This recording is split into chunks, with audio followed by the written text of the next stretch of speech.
everyone. So now let's go ahead and set up the gallery.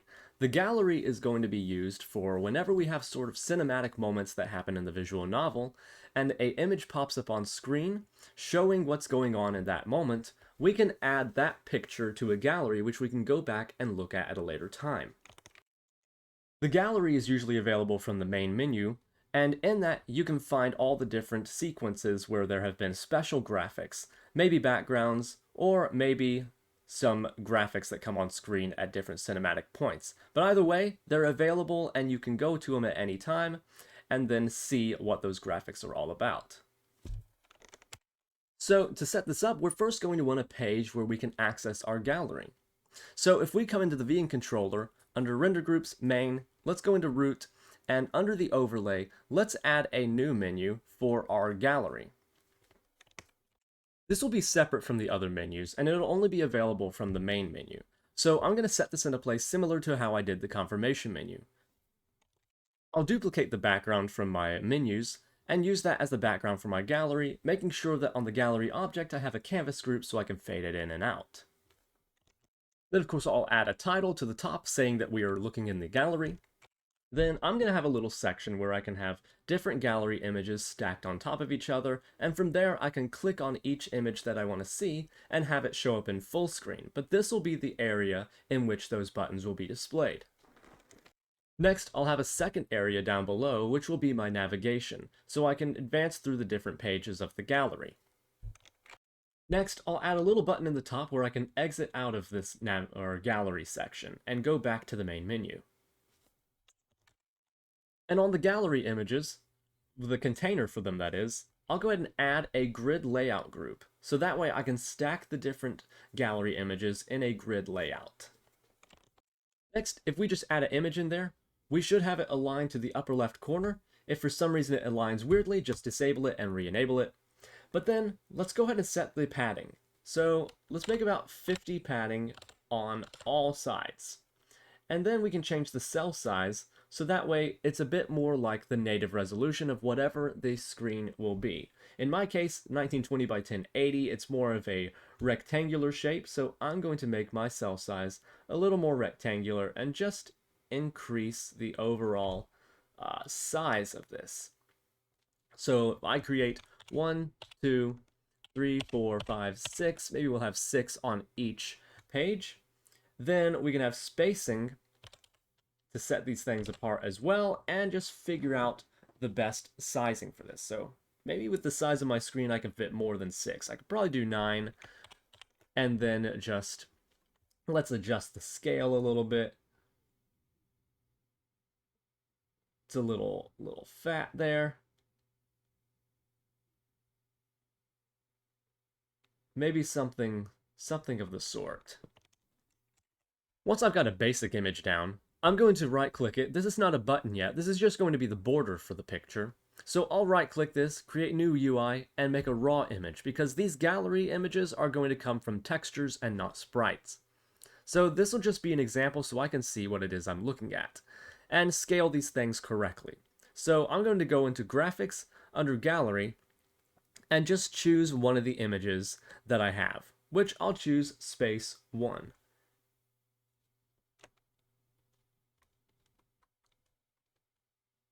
And if I look at that, then I should be able to scale this up to a native size. Actually, for testing here, what we could do is we could make a sprite, so that way we can preserve the aspect ratio. So UI and image. I'm going to disable the other one real quick, and just come and make space. I'm going to turn that into a sprite real quick, and then check on image, and add that as a sprite, and preserve aspect ratio. There, so now I can really get a good feel for how big this should actually be.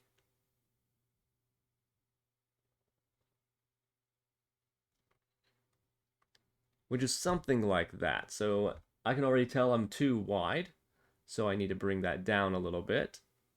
That's better. Now we just need to play around with the settings a little bit. I've decided to go with a 3x3 grid and have it just slightly offset. So now that I have my sizing down, I'm going to go ahead and disable the background image of the gallery image container, and I can go ahead and create the actual buttons. Since I've got this image scaled correctly, if I just look at that and take a look, I've got my anchors set to the corners of where the image rect transform stops, so that way if I do change the scale or anything, the image will change with it. And all I'm going to do is, on this image, I'm going to add a button component. So this button will allow me to click this and then display whatever that is on the screen. So I'll rename image to button, remove raw image, and this will be gallery image container. So it's going to have no background right now,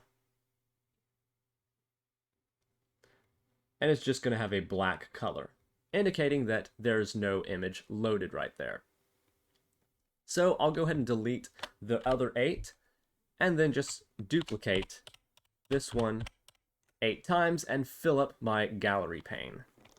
Just like we did for our file selection menu, we're going to do the same thing for our navigation bar, and that's going to move us from page to page for as many gallery images as we might have. So I'll go ahead and turn my navigation bar into a horizontal layout group, starting at the middle center.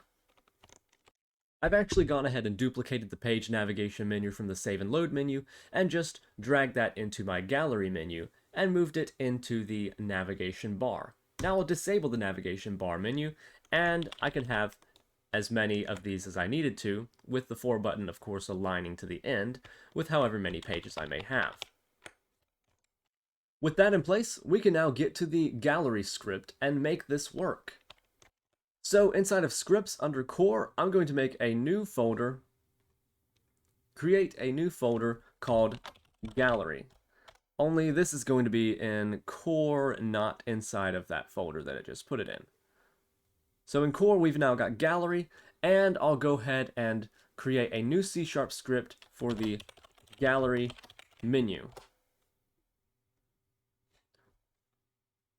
Now, for the gallery, this is not going to be something that's saved to each individual file, but it's going to be saved globally for the application. So no matter what file you're running, if you encounter a gallery image, it's going to be added to your overall gallery. So this is going to require that we create a special file, just like we did for our config for our gallery, which means the best thing that we can do is create a gallery config, which is serializable and savable to a file. So we'll also create a new script just for that, for gallery config.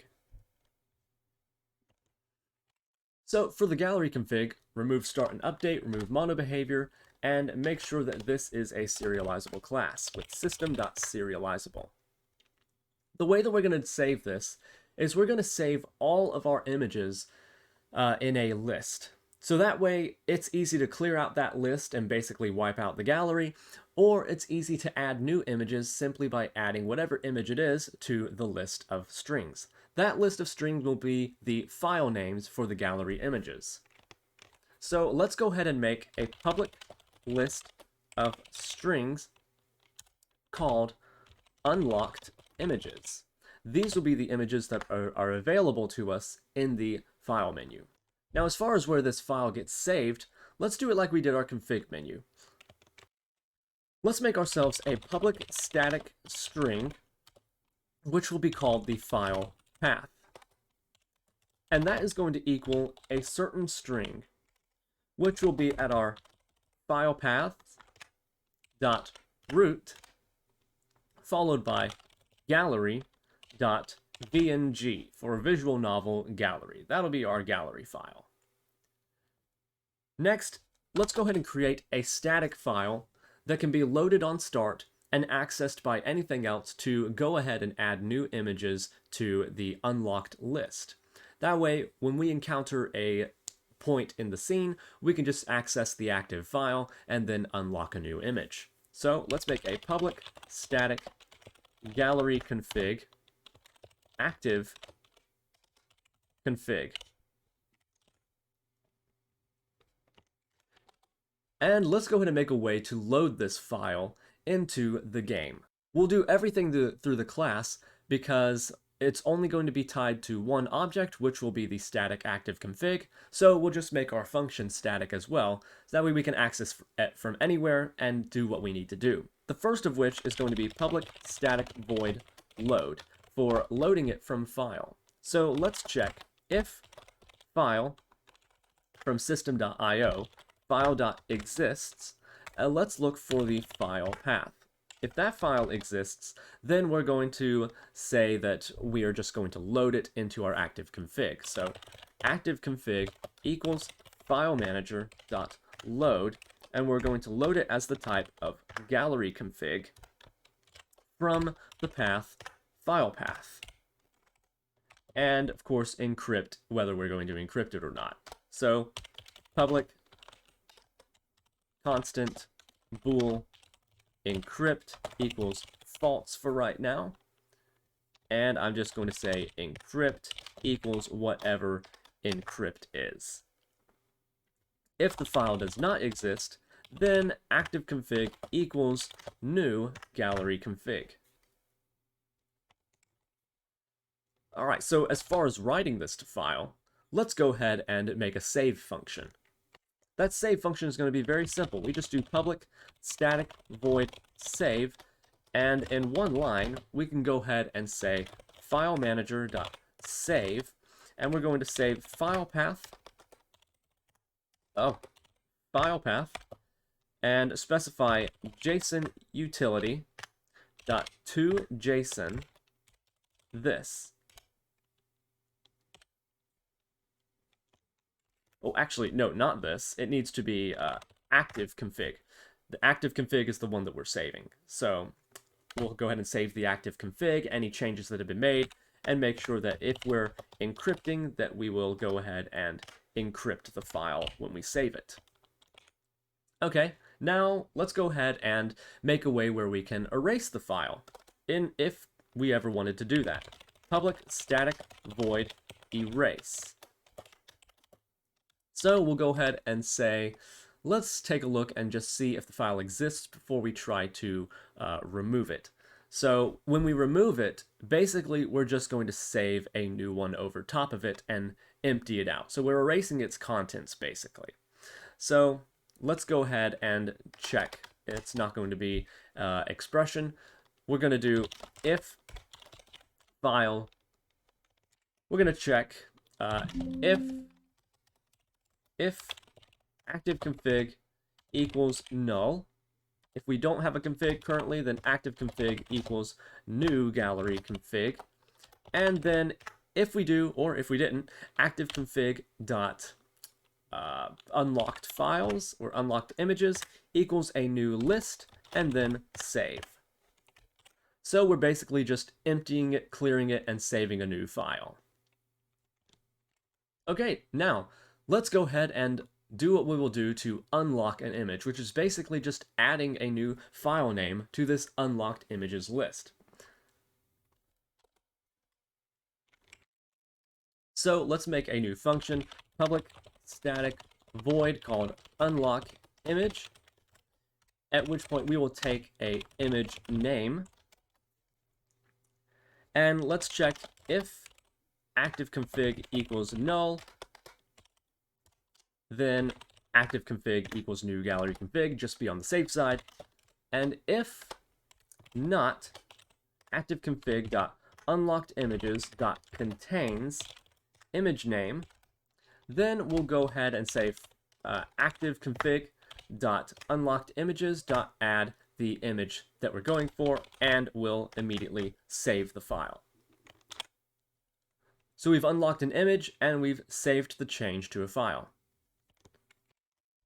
Okay, now let's make a quick way where we can check if an image is unlocked. Public static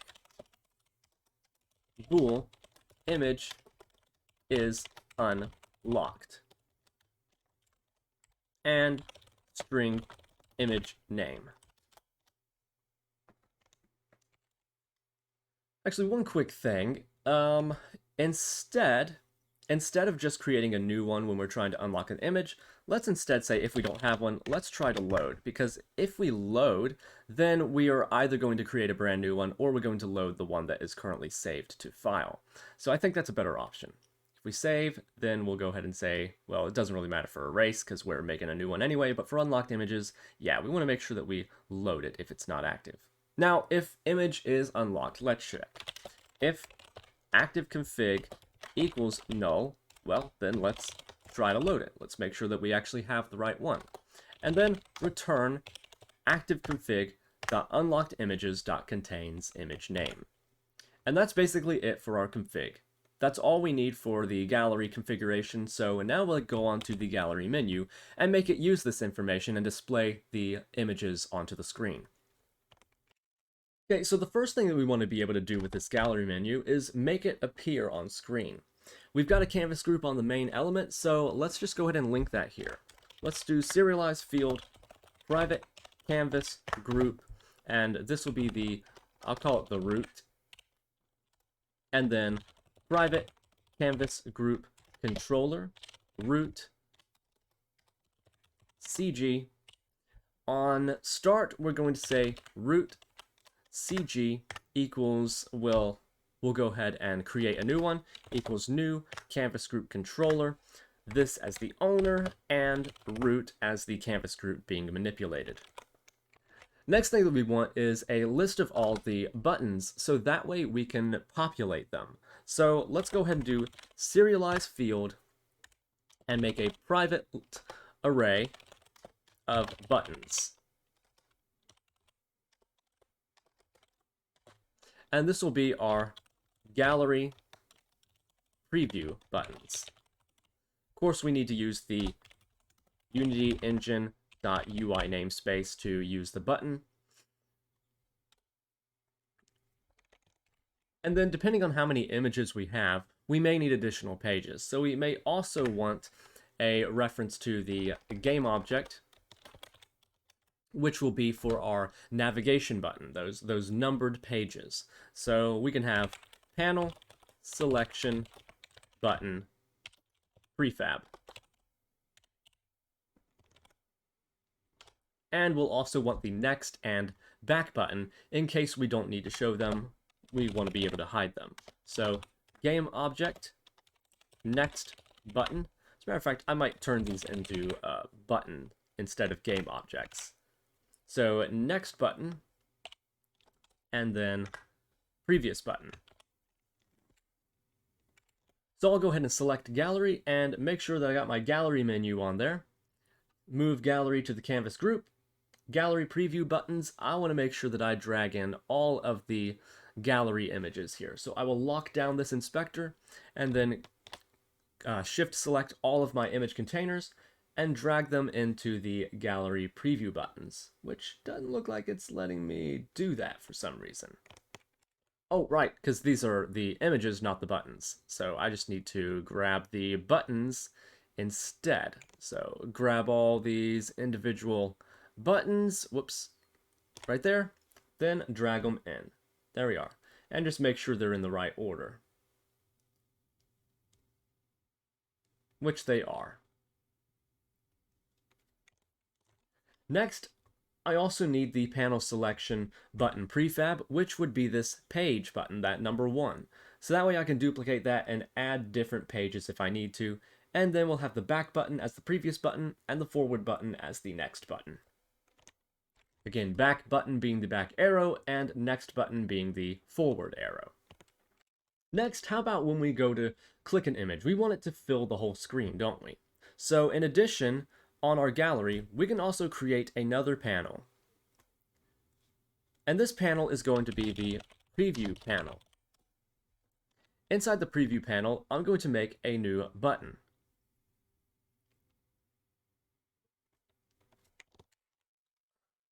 I want the preview panel to not be visible, so I'm going to disable its image, but I do want it to have a canvas group so it can fade in and out. Really working on this this button here. So I am going to create, oh actually no, you know what? I do want an image back there because we will have a different aspect ratio for the button. So we will, yeah, we'll change that a little bit. So this background is just going to be black and fully opaque. And then the preview button is going to have the gallery image on it. So if I go ahead and just create a sprite, just to size it up and get the right screen size for this thing, let me make an image and then go back to my gallery images and select that space 1 again. Let me go preserve aspect and then just scale this thing up.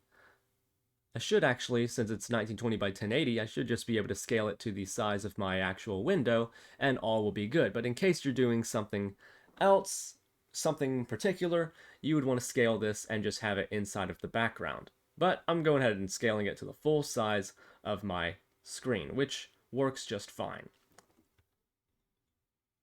So just making sure that that looks good, which it does, I'll go ahead and make sure that preview button then gets sized to the same size that image was, which is just the full screen, having the anchors and the rect transform fill the entire screen. So at this point, we would be able to take our image and whatever it is we're trying to look at, apply it to the button. However, since our images are going to be textures and not sprites, we want to be able to use a raw image, which means our preview button is actually going to need a raw image on it instead of a regular image.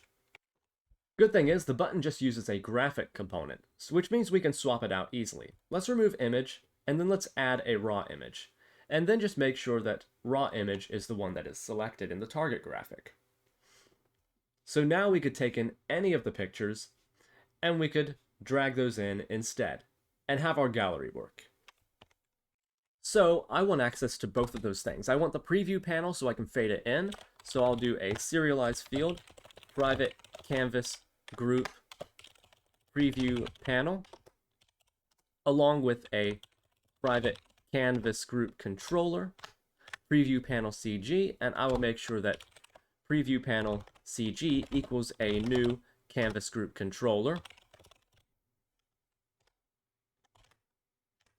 of this using the preview panel, and lastly, serialize field button for the preview button. So on start, I want to make sure that we load the correct gallery config. So I'll say gallery config.load, and we'll have it loaded into the scene. Next, I'm going to go ahead and replace update with two functions for open and close. So we'll have public void open and close.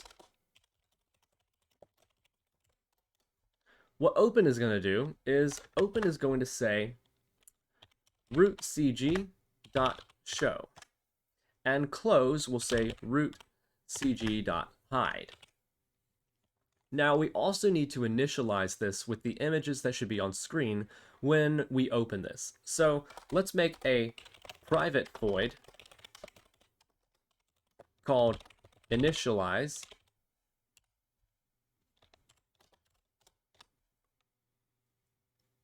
and have ourselves a private boolean telling us whether we've been initialized or not. So when we open, if not initialized, then let's go ahead and initialize the menu and load up the correct header, get our page buttons working, and get the right images on screen that are available to us. So when we initialize, we're going to need to do two things. We're going to need to construct the header, which has our pages and the navigation options available to us, and we also need to load the images on page 1, which would be, if they're unlocked, we should see the first set of 9 or however many images will be on screen for you.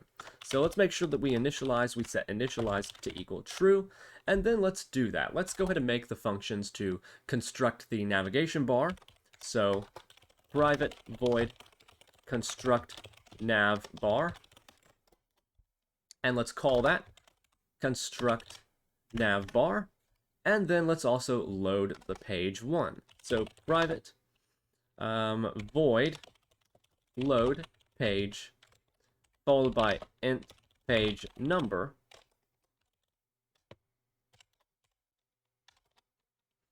And let's go ahead and say load page 1. Okay, so let's construct the navigation bar first. So when we construct this navigation bar, just like we did for our files, we knew a max file number for our config menu, or our save and load menu. And from that, we knew how many pages we needed to have available. Now, for this, we're operating based off of the images that are available in our gallery. So the gallery can have any number of images in it. And if you wanted it to be dynamic, you could just go into resources and load every image of a specific type. But then, if they're not named a certain way, they might not come in the order that you would want them to. You would have to name them in specific ways that they would be numbered like 1, 2, 3, 4, 5, and whatever, so that way they would appear in the correct format. In case you have images that are of different names, you may not have the right order. So if we look at the preview panel, we know that we have image 1 here, then 2, 3, 4, 5, 6, 7, 8, 9. Only if our images are named 1 through 9 will they show up in the right order. Otherwise, they may show up in alphabetical order, and they would not be 1 through 9. You'd have events out of order, and it wouldn't look very good. So either name everything numbered, or implement your own array here where you can just move around the images to whatever position you want them to be. So that's the way I'm going to do it, because I have all these different images and they're all different names. So I'm going to make a custom array where I can define the order of the images as they will appear in the gallery menu. So I'll come up to the top and I'll go ahead and make a serialized field private texture array for gallery images. And then I could go ahead and take all of my gallery images and move them into that array. So now this is the order that they would show up in the gallery menu. And if I don't want that, I can change the order of any of them and change how they will show up in the gallery menu. The only problem with that is if you add new images, you also need to remember to add them to the gallery images array here. This is not how the commands are going to load them, because they're going to run through resources to grab the image. So this does stand a chance to have inconsistencies, but it does give you order over everything. Instead, if you don't want this approach, and you want to number them in a way that they will order themselves automatically, or implement a custom sorting algorithm, you can do so. And I'll show you how to load them all from resources just in a second. So that way we can populate this dynamically. So how about I go ahead and clear this out, and let's go ahead and populate this dynamically. I'm going to make a new function, which is going to grab all of the gallery images for me. So private void get all gallery images. Depending on how many are, if we do it this way, this could also take a little bit of time to load, especially depending on the size of the images, because they're going to be loading through resources. So we can do that pretty easily by just going to resources and loading everything, but we need a file path for it. So let's go to file paths, control click, and make sure that we have a gallery section in here, which I don't think we do. We have graphics, images, videos. Yeah, I don't see anything there, so I'm going to go ahead and add a new one. Public static read-only string, and this is going to be resources gallery. And so this is going to equal a new string with resources graphics. So resources graphics and gallery. So now we have a location for our resources in the gallery section, which means what we can then do is say gallery images equals resources dot load all of the type texture from the location at file paths dot resources gallery. And in start, we can go ahead and say that we're going to load all those images. So get all gallery images. And you can see that when we start, we do get all the images fairly quick, so it might not be a problem for you, but we just have to remember the order of these things. So they are automatically ordered in alphabetical order, the same way you would see them in the File Explorer. So just number them accordingly, and you can do this either way. So as we go to construct this navigation bar, let's first find out the total number of gallery images we have. So we can just cache this temporarily as int total images equals gallery images dot length. And we'll use that in an equation here to get the target number of pages. So int target pages equals, so target pages is going to be our total images divided by however many previews we have per page. And the previews per page we have will be determined by these gallery preview buttons. So I have about 9, so I'll be able to figure out that we have 9 of them on each screen just by looking at the length of this array. So I can say private int previews per page is just equal to the gallery preview buttons dot length. And then what we can say is we can say that we're going to have gallery images, or total images rather, total images divided by the previews per page. But since both of these are integers, we won't really get a reliable number. So we just need to convert total images to float. That way we get an accurate division. So float. And we need to make sure that we are also just getting the highest number. So if we have something that is like 0.1, it's still going to round up to the highest number of 1, the highest whole number. We can do that with mathf.ceil, like ceiling. So we'll say mathf.ceil.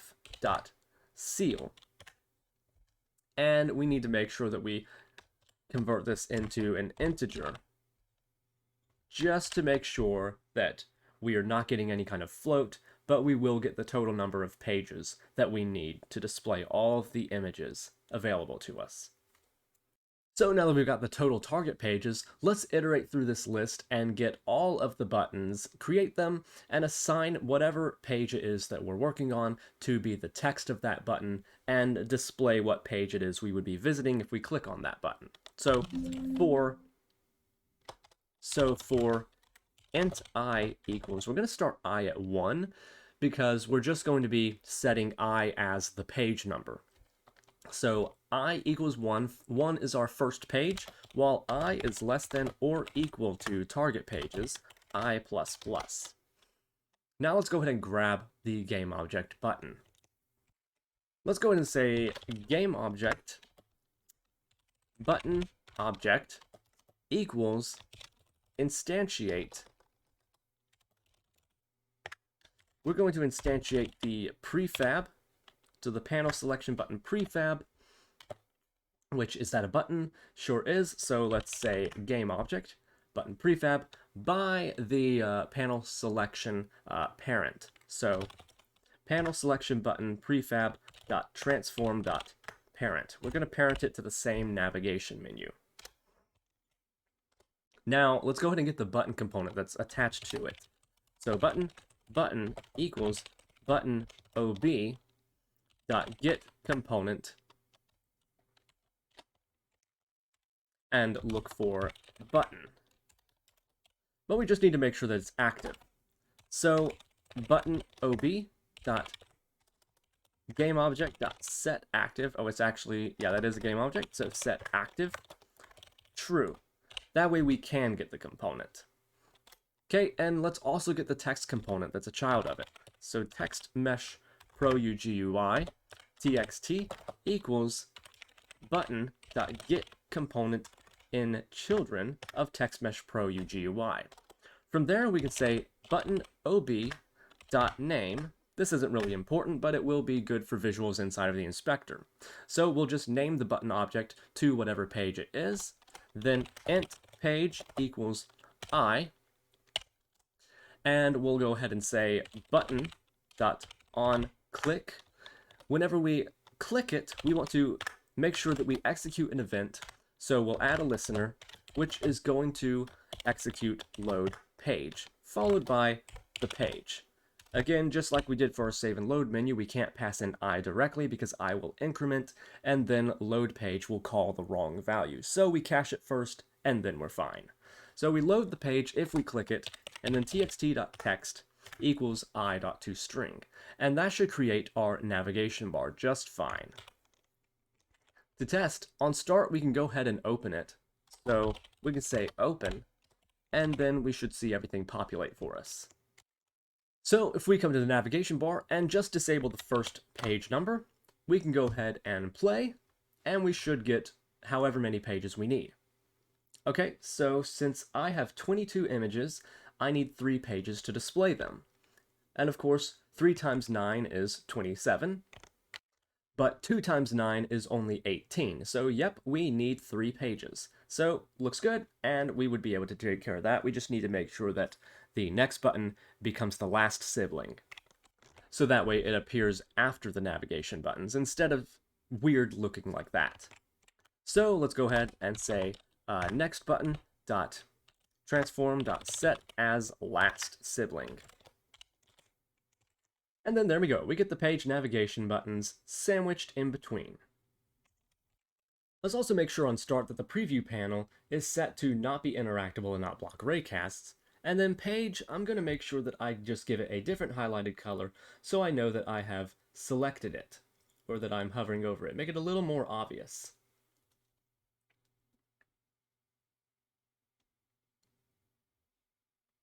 There, and that's a little better.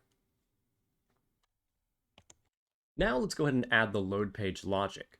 So what it's going to do is we're going to go ahead and try to load all the images based off the gallery images array, depending on what our page number is. So if we're on page 2, we're loading images 9 through 18, and then 19 through 27 and all that good stuff. So let's go ahead and take care of this. Let's find out what our starting index is going to be. That starting index is going to be inside of the array, which tells us what image to start with. And then we proceed from there for as many previews as we need on the page. So int starting index equals, let's go ahead and subtract the page by 1 because we need to start at index 0 for the array. So page minus 1 multiplied by previews per page. So if we're on page 1, that would be 0 times 9, which would be starting at index 0, which is correct. Page 1 would be starting at index 9. That's correct. Okay. Now, once we've got that, let's go ahead and iterate through for int I equals 0, while I is less than previews per page, then I plus plus.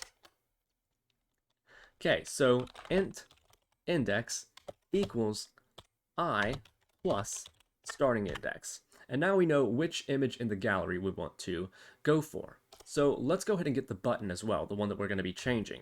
The one we're going to take the button and we're going to change its image to be whatever the gallery image that matches this index we're on. So button equals gallery preview buttons I.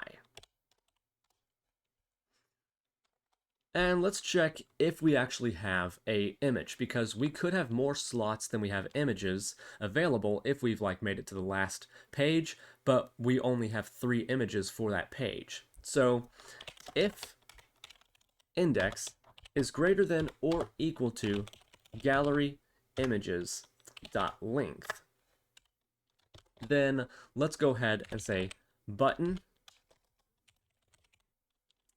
dot game object dot set active false and continue. Otherwise, we need to go ahead and make sure that we change this image to be the gallery image that's for this particular button. So button dot game object, let's make sure it's active, set active true, because we do want to display it. And then raw image.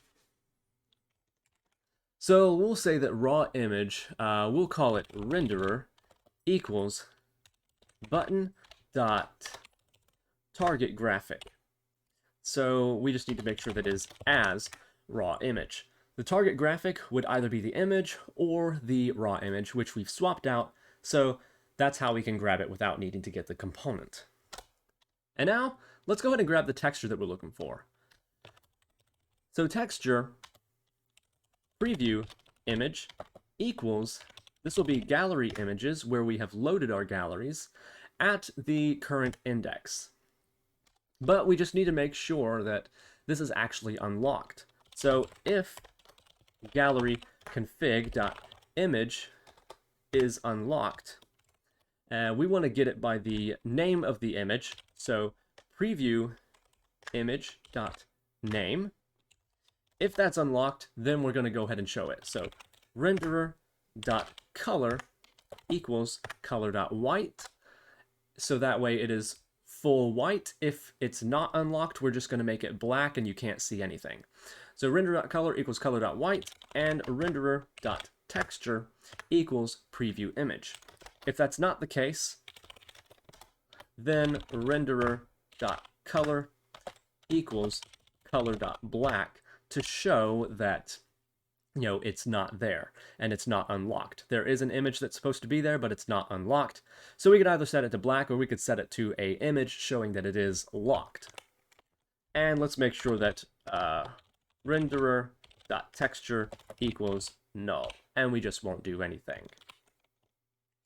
Okay, so let's go ahead and run this and see what we get.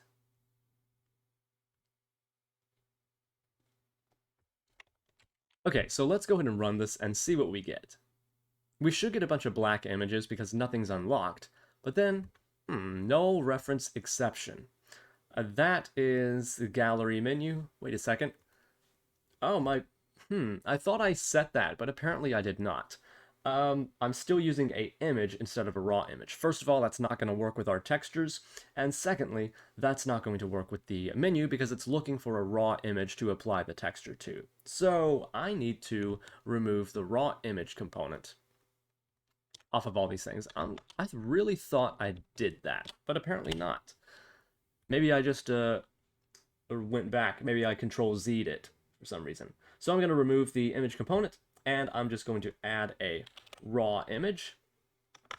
There we are, and drag that into the graphic, and just change its color to black. Now, I'll go ahead and duplicate 1, 2, 3, 4, 5, 6, 7, 8, and make sure that these are assigned in my gallery, because now the buttons, the gallery preview buttons, are missing. So I need to set these back in there. So 1, 2, 3, 4, 5, 6, 7, 8. I'll drag them in.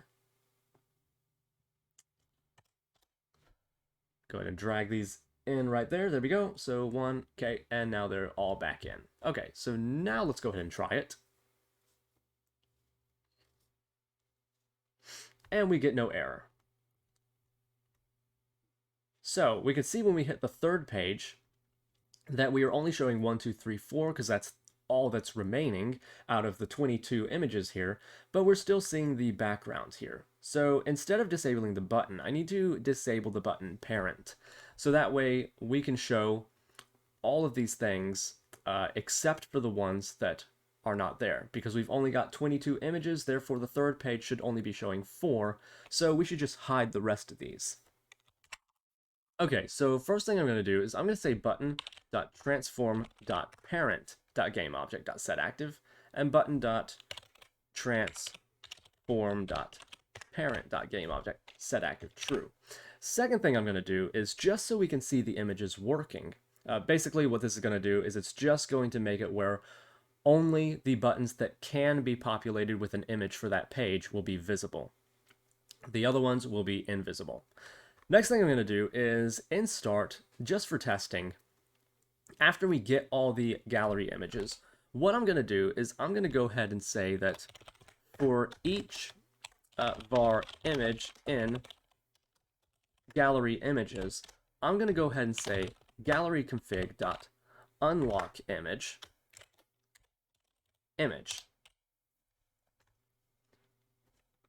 Or actually what I could do instead of doing that, I could say gallery config.active config unlocked images equals gallery images dot to list. Right? Isn't that a list? Oh, no, no, no. It's the names. It's the names. So we're going to unlock the image, but we're going to unlock it based off of the name, and we're going to get all of those names, and then go ahead and unlock every single one of them just so we can see this working. So let me go back into Unity. So back in Unity, let's start this again. Boom, here we are. Okay, cool. So we've got first page, second page, look at that puppy, and then third page. Nice. So now only the images that are available are showing up, and we can see how we'd be able to see the preview, and we should be able to click them and have them come up on screen. So let's go ahead and select Gallery and set the preview panel with the canvas group here and the preview button. So when the preview panel becomes active, we need to make sure that the button actually changes its image for whatever graphic has been selected. So in order to get it where we click on these buttons and it will display the image in full screen mode, we need to go back to our code and add an event to the on-click of each button. So now that we've got the gallery configured, I'm going to go ahead and delete this line because we've already got all those unlocked images. And down where we create the buttons, or not create them, but assign them, let's go ahead and add an event for each button whenever we click it. So to begin with, we might be changing the texture on the button. So we could either assign an action that's going to look at the graphic that is currently on the button, or we can just add the action to show the texture if it's valid. So let's go ahead and just start by clearing any events that are on the button. So button dot remove or onclick dot remove all listeners. So we're going to have nothing on our button at the time that we iterate through it. So that means even inactive buttons, they're going to remove their listeners. And only if we get a valid image, we're going to add a new onClick event. But we need to go down to the bottom here and create a new private void called show preview image with a texture as the image to display. And if we have a valid image and it's unlocked and we're showing it, then we'll go ahead and say button.onClick.addListener, and we're going to add the preview image function down there. So show preview image, and we'll go ahead and choose the preview image that has been pulled from the gallery images. As for what this is going to do, let's go ahead and get our preview panel cg.show,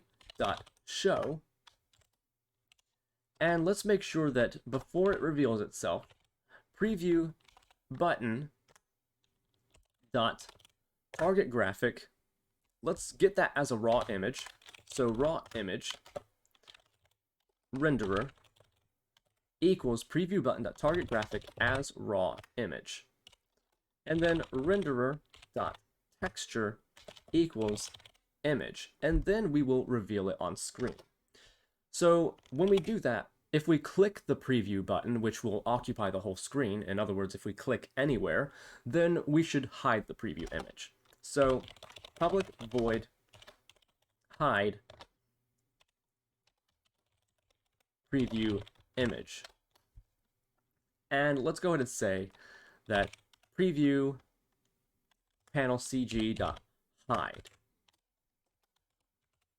But we need to make sure we set the interactable state as well. So when we show it, preview panel cg.set interactable state to true.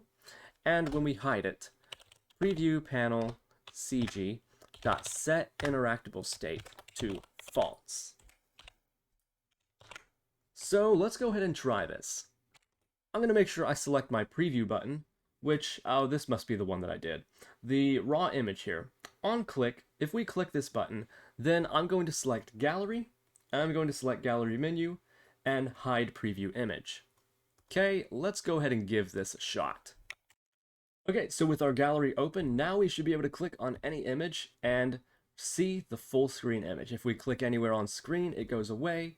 And if we go to the next page, then we can see that it loads up all the images correctly.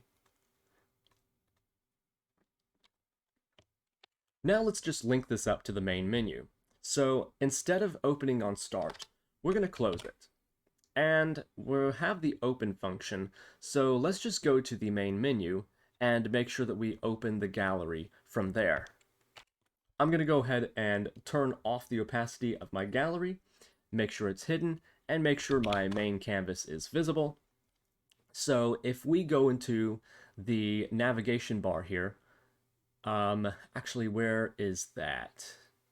On the root navigation bar, which one is... Oh no, that's the menus. I'm on the wrong one. Main, and then navigation bar, gallery. Here we are. This on-click needs to trigger something on the main menu.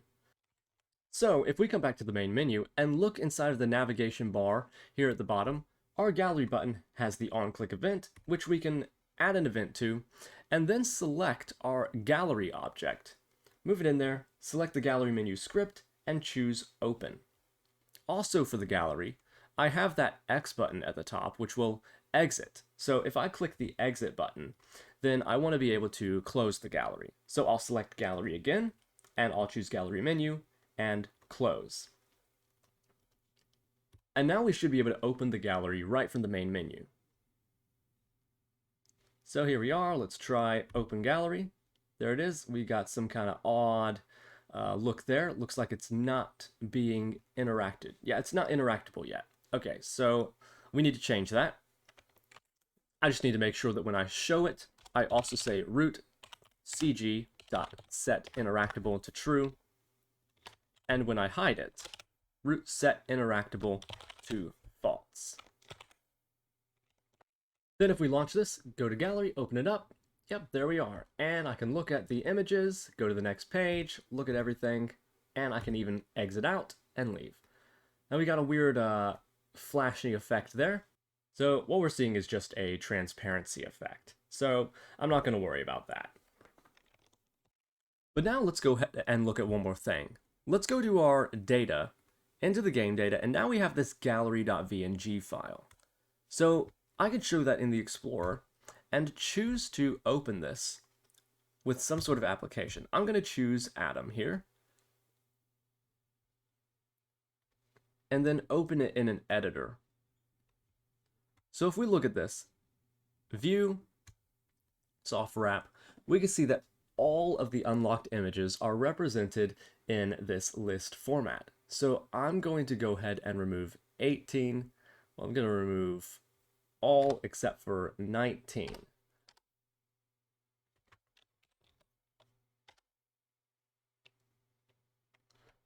Okay, so I'm going to remove those, and we should actually have a couple that are no longer visible. I'll even remove Sci-Fi 1 and 2, and then the spaceship flying. I'll remove those. Go ahead and save it again, and then let's go ahead and re-enter the game and look at our gallery, and we should now have certain images that are not displayable. So there we go. We can see that now we have black images for the ones that are not in the unlocked list, and I can't click on those. I can click on the ones that are unlocked, but I can't click on the other two. Same goes with all of them, because we've removed the events and we are not displaying the graphics of the ones that are locked. So there's our functioning gallery system. All we need to do in the next part is go ahead and implement a command where we can run it in our visual novel to display a gallery image and automatically unlock it. So in that part, we'll go ahead and take care of that, and I'll see you guys then.